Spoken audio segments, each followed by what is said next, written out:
Can you demonstrate a method that we can use to stabilize the vagus nerve?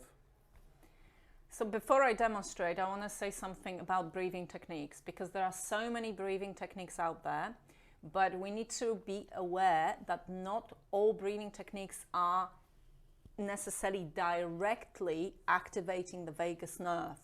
Some breathing techniques are going to take us into better resilience. We can build resilience with them, but we will go there via briefly activating fight or flight. Okay, so why is this important? This is important because when people have chronic illness and they spend a lot of time in and out of freeze response in particular, which a lot of people with chronic fatigue will be only too familiar with, then if we do something like an activating breathing technique or any hormetic type method to activate the vagus nerve, which means that we briefly stress in order for then the body to sort of calm down from that stress and then adapt to it, this is all absolutely great and valid. But for people who spend a lot of time in and out of freeze response, it could be too much. It could be too much to begin with.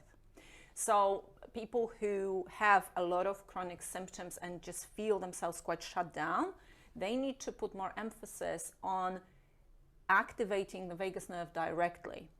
So in this case, what we want to put emphasis on is things like breathing through a nose, if possible, and also long exhales.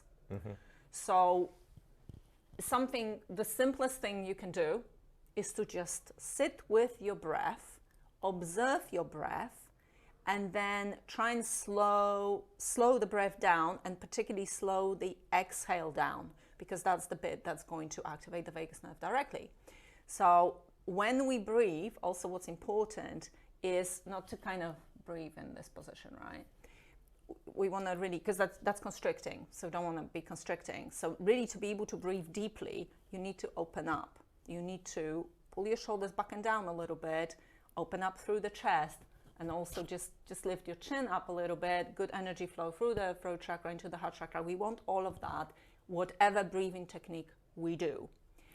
So if we take a deep breath in through the nose, without forcing, just deep breath in, we then want to breathe out and elongate that exhale, and imagine that you're breathing out through a straw. So there's some resistance there. So you could like purse your lips, or even you can take a straw and breathe.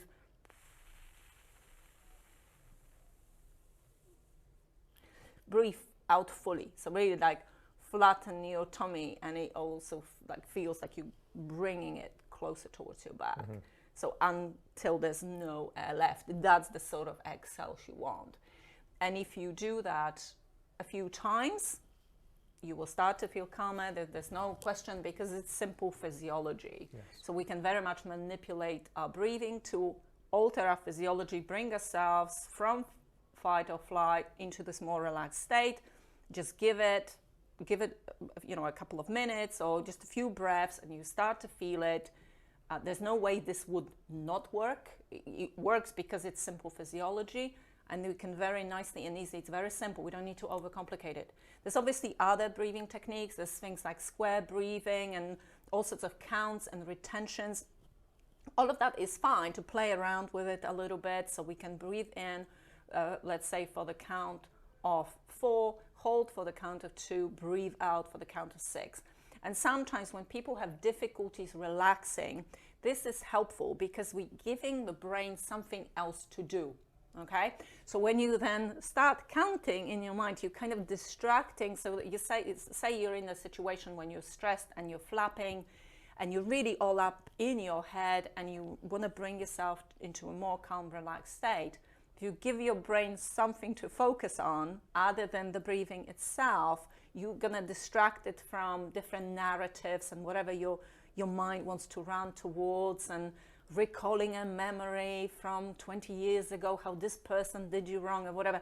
When people are in sort of stress states, they can very easily drop into all sorts of narratives inside the head. So that's what I'm saying.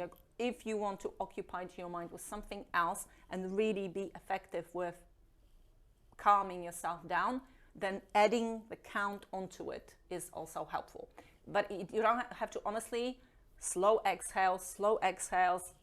We don't have to overcomplicate it, but obviously we can play around with those different methods also if we feel like.